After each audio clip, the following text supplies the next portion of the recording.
Bem, então, dando sequência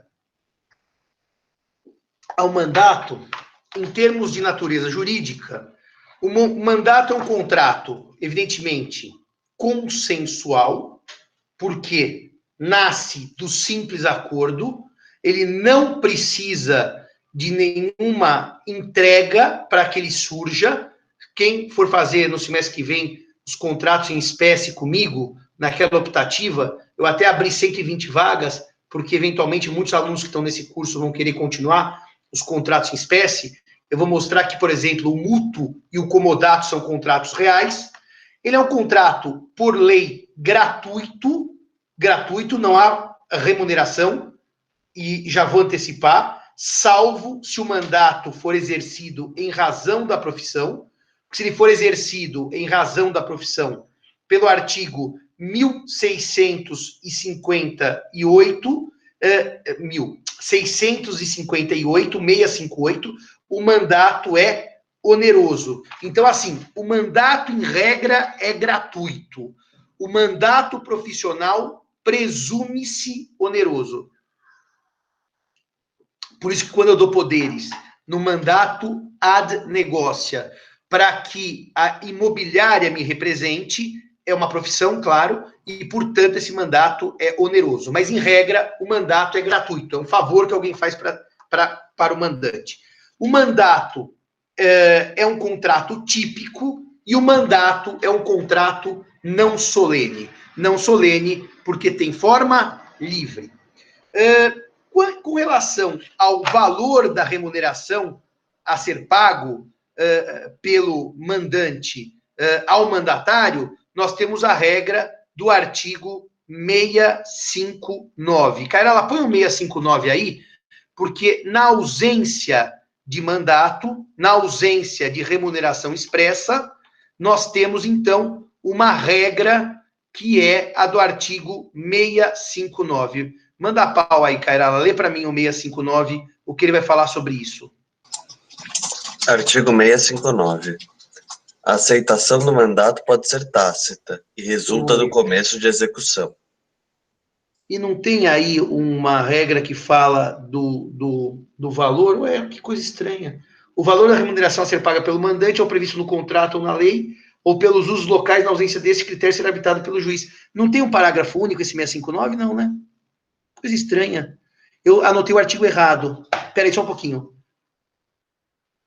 Aí, é o 658. É o 658. Eu falei errado, Se não houver no próprio mandato um valor a ser pago, diz o Código Civil, que sendo ele oneroso, ele será determinado pelos usos do lugar ou por arbitramento. Reparem o seguinte, se eu seguir by the book, o que manda o Estatuto da Advocacia, todo contrato de mandato terá um contrato de prestação de serviços com os honorários fixados neste contrato. Portanto, ainda que o mandato seja omisso, eu vou ter na prestação de serviços a descrição dos honorários, a previsão dos honorários. Então, não é um caso de mandato omisso, é mandato omisso que, por ser contrato coligado a uma prestação de serviços, eu aplico os honorários da prestação de serviços. Mas se eu imaginar um contrato verbal, é uma infração ética isso, em que não há nenhuma prova do valor dos honorários. É um contrato em razão de profissão, porque eu sou advogado. Nesta hipótese, na ausência de previsão, o juiz pode fixar esses honorários por arbitramento. Essa questão do arbitramento ela é muito interessante. Aliás, eu já participei como advogado, defendendo advogados em causas em que se discute o arbitramento desses honorários, e é altamente complicado, porque a tabela da Ordem dos Advogados, a Ordem dos Advogados do Brasil tem uma tabela de honorários, mas é uma tabela de mínimos, não é uma tabela, evidentemente, de máximos, tá certo? Há um piso e não um teto. E esta situação do arbitramento dos honorários ela é curiosa, porque, no mínimo, eu tenho que receber o piso, por óbvio. Se não houver valor contratado, na prestação de serviços, o mandato sendo omisso, eu tenho que receber o mínimo. Mas o 658, parágrafo, fala também nos honorários pagos de acordo com os usos daquele local. Normalmente, então, no arbitramento, o juiz considera o volume do trabalho que o advogado teve, o renome e a qualidade técnica desse advogado, o tempo de duração do trabalho e uma média local para ver se aquilo está fora ou está dentro dos usos locais, tá certo? Isso se aplica exatamente na ausência de serviço, de prestação de serviços com os honorários fixados. Cícero, você que é juiz, já fez muito arbitramento de honorários na sua vida? Sim ou não? Ainda não, professor. Nunca fez? Nunca verdade. E eu, aliás, eu atuei nisso num grande escritório, um grande advogado, eu era advogado desse advogado, quando ele também ficou anos no litígio, e na hora que ia chegar o dinheiro, o escritório, o mandante revogou a procuração. Os honorários serão fixados entre mínimo de 10 e máximo de 20 salários mínimos sobre o valor da condenação. A forma de mensuração dos honorários aqui são os honorários de sucumbência, o Marcelo pôs, tá? Os honorários de sucumbência. Os juízes aplicam muito esses critérios para o arbitramento dos contratuais também. Boa, Marcelo. O grau de zelo do profissional, o lugar da prestação de serviço, a natureza e a importância da causa, o trabalho realizado pelo advogado e o tempo exigido para o seu serviço. Até, Marcelo, acho que a gente podia contar aquela história do seu cliente que nós discutimos no carro outro dia. Conta para eles rapidamente a questão dos honorários contratuais, dos honorários advocatícios. Qual delas, professor? Seu cliente perguntou se podia pedir aumento porque a causa mudou de valor. Lembra? Não é que tinha perdido o objeto da demanda? Não, era assim, eles entraram com uma ação discutindo já lembrei. Tributária. E essa questão tributária, em tese, o advogado não sabia de início mensurar qual seria o valor de vantagem para o cliente se ele conseguisse a vitória. Até se imaginava, eu vou dar um número qualquer, tá? Que o cliente teria um benefício de R$1 milhão se houvesse vitória plena desse advogado nessa causa. Não é isso, Marcelo? Depois que aconteceu?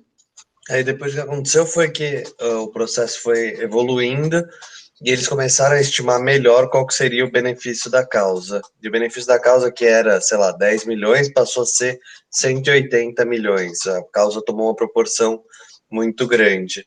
E aí o advogado notificou a empresa para revisar o contrato, porque a cláusula de êxito estaria incompatível com o valor econômico da demanda. Só que reparem que o contrato não estabelecia um êxito, estabelecia uma prestação de serviços remunerada por X. E não assim, de acordo com a vantagem que eu tiver.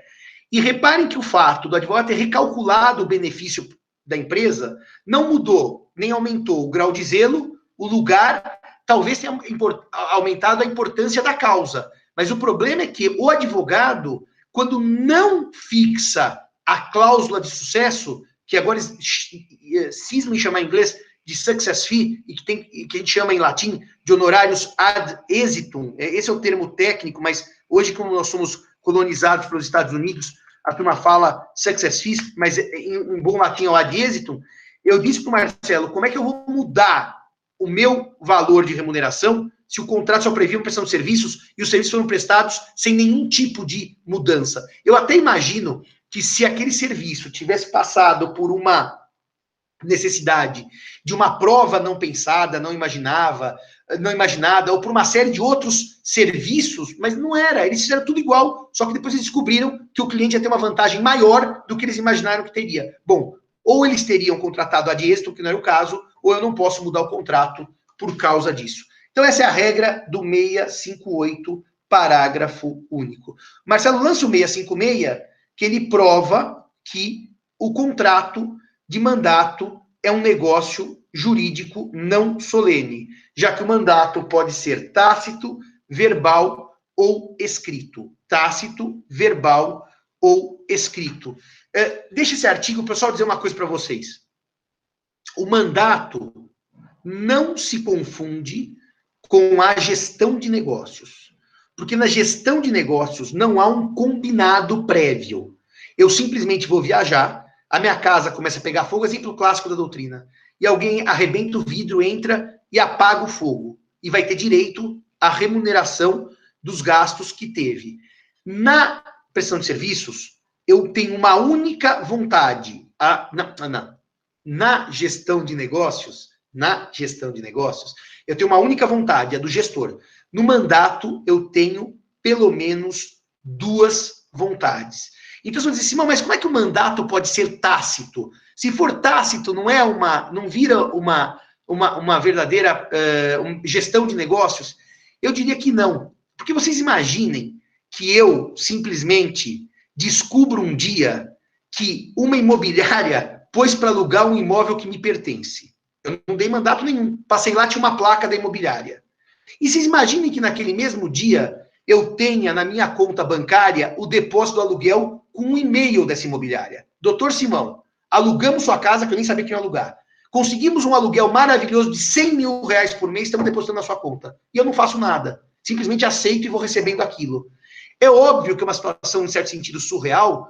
Por quê? Porque eu não combinei nada e estou tendo as vantagens do mandato sem me opor a ele. Então, o mandato aqui nessa hipótese não é uma mera gestão de negócios. É um mandato tácito. Porque eu estou aceitando o trabalho e os efeitos, o trabalho do mandatário e os efeitos do mandato para mim, sem ter combinado previamente. Isso não é uma gestão de negócio, porque é uma aceitação tácita dos efeitos do mandato, tá certo?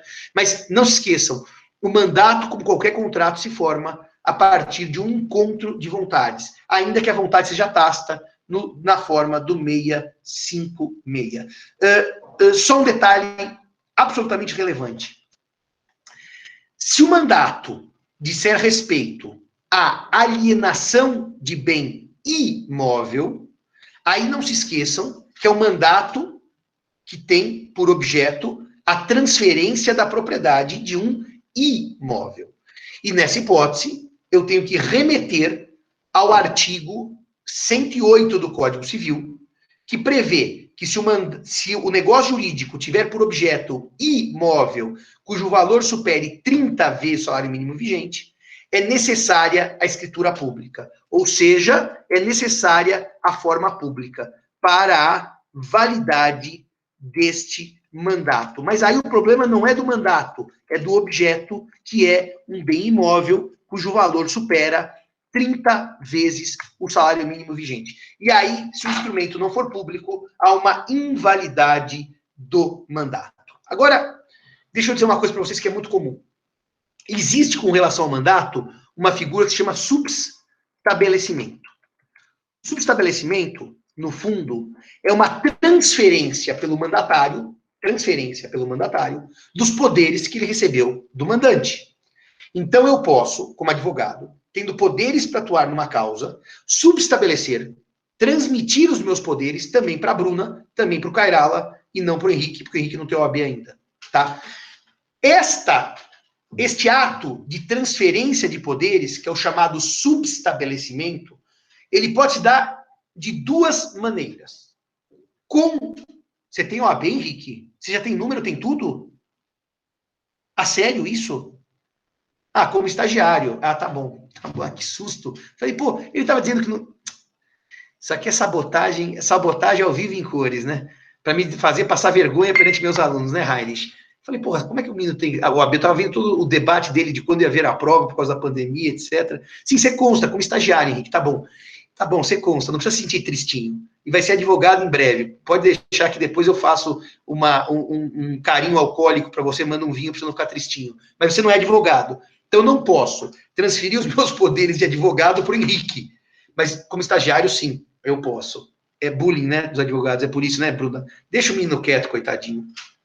Mas, de qualquer maneira, eu dizia que o subestabelecimento, que essa transferência de poderes, que o mandatário passará os poderes para outro mandatário, pode ser de 2 maneiras. A primeira chama-se com reserva. Com reserva de poderes quer dizer que eu, mandatário, prossigo o mandatário e o novo mandatário se incorpora. Ele está junto comigo, com reserva.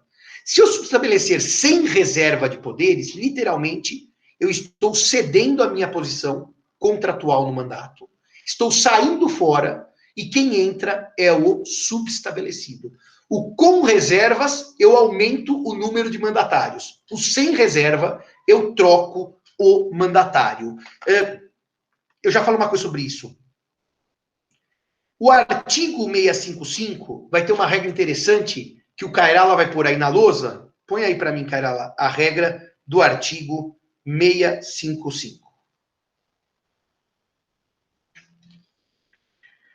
Ainda que se outorgue mandato por instrumento público, pode-se subestabelecer por instrumento particular. Ou seja, como a forma do mandato normalmente é livre, ainda que as partes optem por uma forma mais solene, que é a escritura pública, o mandato pode ser subestabelecido por instrumento particular. Não há aqui necessidade de o subestabelecimento seguir a forma do mandato quando esta forma é eleita, quando essa forma é escolhida pelas partes. Por óbvio, que se eu tiver com mandato cuja forma pública se faça necessária por força de lei, o subestabelecimento aí deverá seguir a forma pública. O que o 655 fala é que quando a forma do mandato for forma livre e as partes escolherem uma forma mais solene, mais rebuscada, cheia de formalidades, o subestabelecimento não precisa seguir essa forma.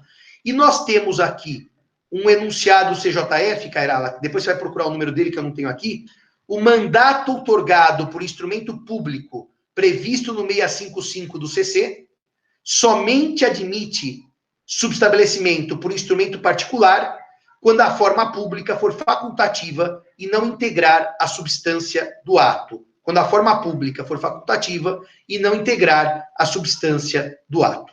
É exatamente o que eu disse até agora para vocês. O enunciado 182 vai dizer que se a forma pública for exigida para o mandato, também o será para o subestabelecimento. Se a forma pública for facultativa e eleita pelas partes, o subestabelecimento tem forma livre. De maneira sucinta, vamos falar das obrigações do mandatário. Primeira delas, Cairala, artigo 667, obrigações do mandatário. Primeira delas, artigo 667. Praticar atos com diligência e indenizar os prejuízos causados. Artigo 667 do Código Civil. O mandatário é obrigado a aplicar toda a sua diligência habitual na execução do mandato. Só um detalhe. Toda a sua diligência habitual, eu estou olhando um padrão não do homem médio, de qualquer mandatário, do tal do bonus pater familias, mas a sua diligência habitual é uma análise de culpa em concreto, algo que só é possível quando o código assim determina. Aliás, no comodato, também vocês vão ver comigo semestre que vem, para quem for aluno da matéria especial, ele fala a diligência que ele tem com as suas próprias coisas, o cuidado que ele tem com as suas próprias coisas. Então, a culpa do mandatário não é analisada em abstrato, e sim em concreto. Sendo que, então, Juliana, o subestabelecimento não precisa de autorização do mandante, mas o subestabelecimento, o Cairala está pondo no artigo sobre o subestabelecimento, eu já leio, pode ser proibido pelo mandante. O mandante pode dizer sem poderes de subestabelecimento, mas se não disser, ele está autorizado a subestabelecer, salvo oposição expressa do mandante. Ô, Cairala, mas volta lá no 657 para eu acabar a explicação, que eu me perdi um pouquinho aí. Volta lá no Código Civil, por favor.